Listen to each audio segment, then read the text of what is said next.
All right, everyone, and welcome to another edition of the Integrity Racing Show. I'm your host, Todd Thomas, and with us tonight is Joshua Campbell from One Up Motorsports. We'll talk to him about how he kind of got into iRacing and a little bit of his mechanical knowledge, and speak with somebody who's actually pretty integral to a Pro Series team in the in-pass series. So we'll talk to him a little bit about that.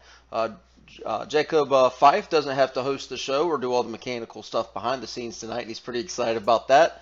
I think everyone else is happy too. Yes. That's the word on the street.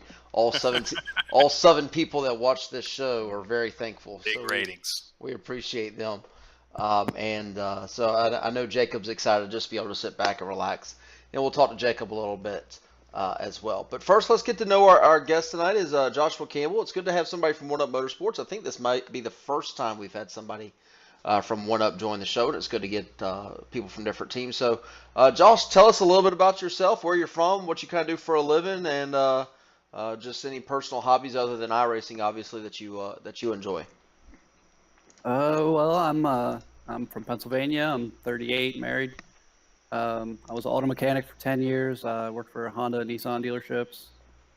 Been on iRacing for 5 years. I got started probably in like 2012.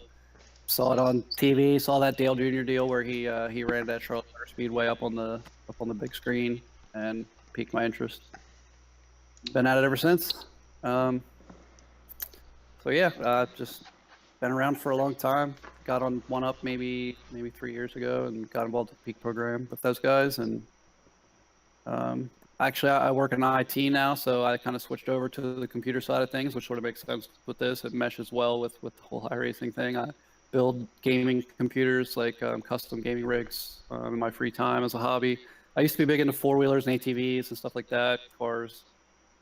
Being married, kind of toned down that stuff and be better doing it with gaming rigs and that kind of thing. It's a little bit cheaper. You don't recommend have to fix them as often. So. Good deal. All right, and we kind of talked a little bit about the before the show, and you actually kind of mentioned this just a little bit about your mechanic experience. So you were a mechanic working at auto dealerships before you kind of transitioned to IT, and now you actually kind of help out with a Pro Series team and a couple of drivers in the in-pass series. How much of that knowledge as a mechanic kind of transferred over to the iRacing side? Was it just a good knowledge base and you had to expand from there? Or did you kind of come into iRacing kind of knowing exactly what you needed to do on a weekly basis? Well, it's not a perfect transition. It definitely made things a lot easier, though. Even just doing the basic mechanical, fixing cars and stuff like that, you learn, things with alignment and cambers and caster and all that kind of stuff and what it means and what it does to the car. Suspension, how soft your suspension, and what that does at different times, and so it definitely helped. I was lucky enough too when I was working on cars professionally that I got to work with a couple of drag racing teams a little bit. A couple guys that I worked part time, so I got a chance to help them build a few cars.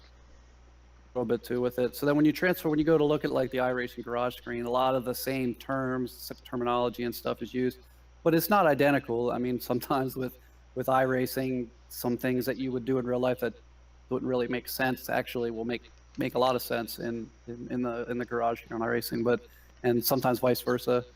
So it's not a perfect transition. There was still a ton, an absolute ton to learn to figure out what transitions to speed, in these cars on iRacing. But it definitely made things a lot easier for me.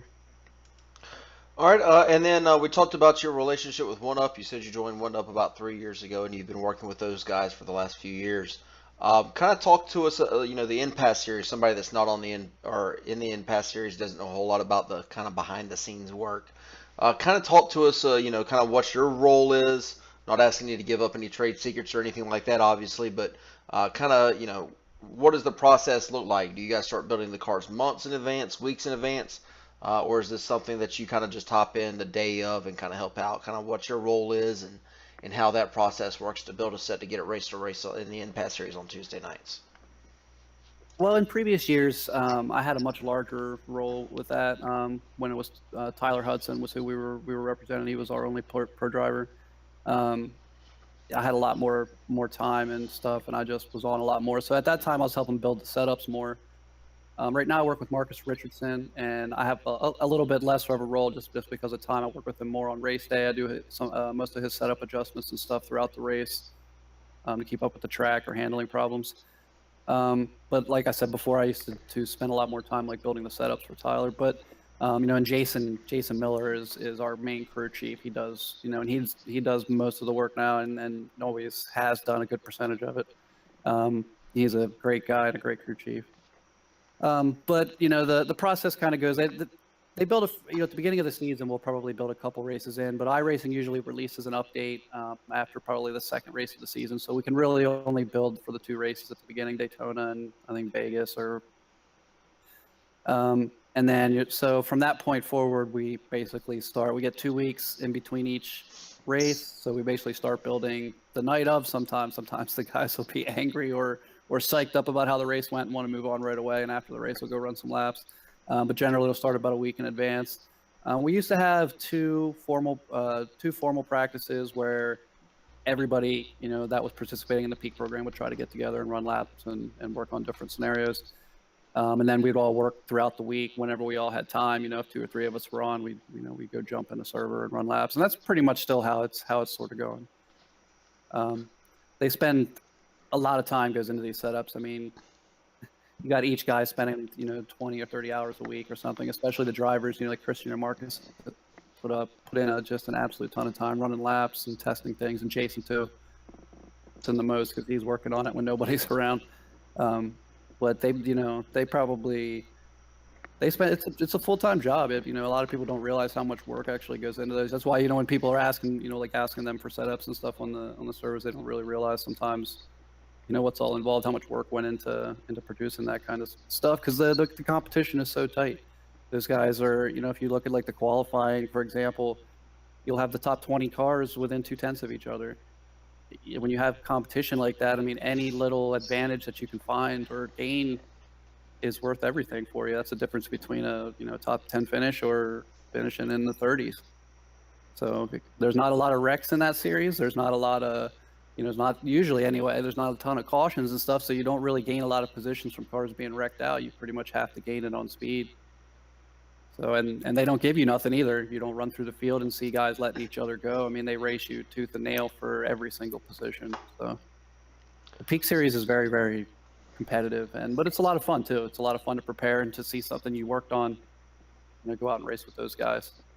Well, cool deal. Well, it's a few minutes with our special guest, Josh Campbell. So we'll talk to him a little bit about the Cup race at Chicago last night as well. So let's go ahead and update everybody on the Cup race that was at Chicago last night. Caleb Eisenhower gets, I believe, his third win of the year. I might be wrong on that, but I believe it's his third win of the year, and locks himself into the second round of the chase, leading a race high 69 laps. Really nice number there.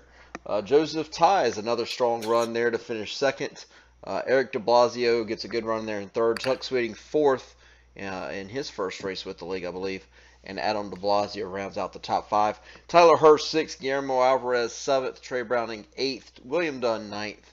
And then Lance Gentles gets a strong run there to finish up in the top 10 as a chase contender this year as well. Jacob, kind of recapping Chicago, we got a green flag pit stop in. And then we had the proverbial iRacing late race caution that kind of threw everything to the wind. But unfortunately for you, you weren't even around to see the long green flag run that night. Yeah, I mean, I was able to see part of the green flag run, and then I had to step aside for a little while to take care of some personal things. But I mean, for the most part, except for the ending that you mentioned there, I think we had a decent race at Chicago. I was glad to see the different lines work in. You're able to move around the track during the course of the race.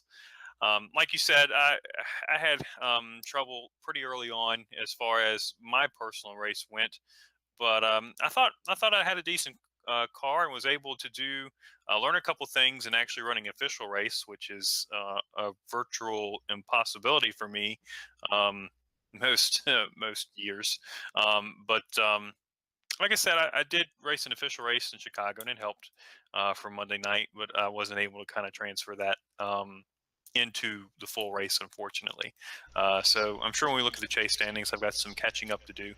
But yeah, and like I said, all in all, I think it was a good night. I think we kind of saw what some of us kind of predicted. Caleb had a great car last night and was able to bring home another win. And there's some other guys in there, like you mentioned, with Joseph and Chuck, who runs in the truck series pretty regularly with us, who were able to get solid finishes last night and really show what they're able to do. All right, and Josh, you took part in the Cup Series race last night, finishing in the top 15 with a 15th place finish. The dynamic grooves at Chicago seemed to work really well, especially in the middle part of the race. It looked like people were able to move around. Are you somebody that really enjoys that? Do you kind of like to get away from the different grooves, or are you somebody that kind of likes to stick in that main groove throughout the race and then kind of break down your race at Chicago for us last night? Well, I really like moving around. Chicago it's fun running that top line 1 and 2. You know, it didn't take long for it to work in, and you saw people trying it out. I started trying it out after a couple of laps and would just watch my lap times and see if it was working. But I like it. I like having the dual grooves, and I think since this most recent patch, the track is really heating up well, taking rubber and allowing us to do that. My race was an adventure. I actually worked up into the top 10 there. I was up into like 8th place, I think, and I pit a lap early because the group of cars that I was racing around were just being really, really aggressive, and I just wanted to get away from them. And of course, the caution came out like as I was on pit road. And it was that group of cars that wrecked, actually, so it might have helped, but it put me in the back of the pack. I had to take a wave around with fresh tires. And as I was working up through the field, I got a little bit more contact, I guess, and had to get damage repaired. So it wasn't until finally at the very end on the last caution where I got back on the lead lap, had all the damage fixed, and was able to drive up through there and sort of steal a top 15 finish. Gotta get what you can get in these races. So the best I could muster at that with everything that happened, but that last caution really saved me. Good deal. Let's go ahead and update everybody on the chase standings. After our first race in the chase, Caleb Eisenhower, by virtue of his win, has gone ahead and locked himself into the second round, into the round of 12. You could see there that guys like Eric de Blasio, Guillermo Alvarez, and Adam de Blasio, with good finishes there, put themselves in good position. Yours truly sitting currently on the chase line, 4 points to the good. Guys like Michael Dole, Jay Heisman, and Josh Campbell, they're 13th, or Josh Campbell, they're in 9th, and now 13 points to the good in the first round of the chase. Alan Pajari, who was up front for most of the race, from what I could tell there, got involved in a late race caution. He's now 4 points behind. Jacob Fife, by virtue of having to leave the race early, is 4 points behind. Cody Smith, 8 points back, and then Nick Terbuck, 9 points back. So about 8 guys separated by about 20 points, and only 4 spots for those guys on the right side of the screen. And now we go to Loudon. Jacob, your thoughts on this chase grid as we go to New Hampshire, and a lot of guys trying to scramble for every point they can get. Yeah, if we don't have a show in 3 weeks, it's because me and Todd are fighting because one of us didn't make the chase and got the other one out. No, I'm kidding. I'm not. I mean, I'm halfway kidding. Like Josh alluded to, it's going to be a really tight battle within the 5 or 6 guys that are around the cut line. I don't see it at the moment. I'll try to pull it up here, but I believe of those guys, 3 of them are winners from this year. When you look at Todd and myself and Duel, so we're plenty capable. And then the ones around us, I know when we were at last week's show, Cody was one of the guys we thought would make it to the final round for the majority of us. So it's going to be difficult. I mean, we all have some work to do, but there's a reason why you race the race. I mean, when you go into a place like Loudon, anything will happen. Like I mentioned last week, I think that's going to be your big swing race where a lot of points or position changes are likely to happen due to maybe accidents or it's just a different type of track. So I think different people will excel there as compared to maybe Chicago, for example. So it'll be a fun race. I enjoy racing there, but I've got some work to do, and so do the guys who are around the cut line with me. All right, and Jacob Josh, we'll pull these back up to get your feedback. You're currently sitting 9th there in points, 13 points to the good. Was Chicago a race that you were maybe looking forward to trying to get some separation? Do you feel comfortable going forward to a couple of, like Jacob said, Dover and New Hampshire are kind of tighter tracks? Are those two tracks that you're comfortable with? You feel like you're in good shape to make the second round of the chase? No, not really. Chicago, I'm a 1.5 mile guy, so Chicago was really a race that I wanted to get a top 10 finish in. I felt like I was easily a top 10 car for that whole race too. So it was kind of disappointing finishing back where we did. The next two races, like you guys said, wrecks are always a big thing. I think especially at Dover. I think Dover is going to be the scariest with the speeds that we run there and the inability to get away from wrecks when they do happen in front of you. I think that's going to be key for the next 2 weeks is surviving crashes. It's the only way, just finishing the race will probably get you a top 10 the way that the aggression has been lately in the series. All right, and let's go ahead and update everybody on the truck series. No league announcements this week from Jacob, which is a little bit surprising. So we'll go ahead and transition right along to the truck series. The truck series, Jacob 5 got a big victory tonight and locked himself into the third round. This is actually the first race of the second round for the truck series. So Jacob 5 locks himself into the third round of the Truck Series playoffs by virtue of his win tonight at Las Vegas, leading a race-high 70 laps, so a pretty solid performance by Jacob. We'll talk to him in just a second. Maxime Theriault gets another strong run for Maxime there in second. Alan Pajari, a strong run in third. Sam Nieto, newcomer to the league, finishes fourth. Hopefully he could hear everybody tonight. James Hudson finishes fifth, and then rounding out the top 10 is Lance Gentles, Guillermo Alvarez, Cody Smith, Greg Trigo, and Josh Campbell. So Josh, a 10th place run for you tonight in the Truck Series. Talk us through your race at Vegas. It sounds like it was a bit of an adventure for everybody tonight there. Yeah, definitely. The tire management was key there, and I had with the pit stop rules and everything, and I got a little bit of damage early on right after I took a set of tires, so I had to pretty much run the whole race with one set remaining. And there at the end, I just had a little bit of left front damage. It kind of there was nobody really behind me, and nobody, the gap to the leaders was way ahead of me just because the way fresh tires worked out. But Vegas was fun. It was a lot of fun running that truck tonight. A lot of close racing, 3 wide all over the place. There was some wrecks at the end, but that series was so much fun to run. All right, and Jacob, congratulations on your victory tonight. Lock yourself into the third round of the Truck Series. How excited were you to get that accomplishment done and be able to concentrate on just advancing through the playoffs tonight? Yeah, I think more surprised than excited would be the answer. There's a lot of good trucks running tonight. I think we had close to 30 entries.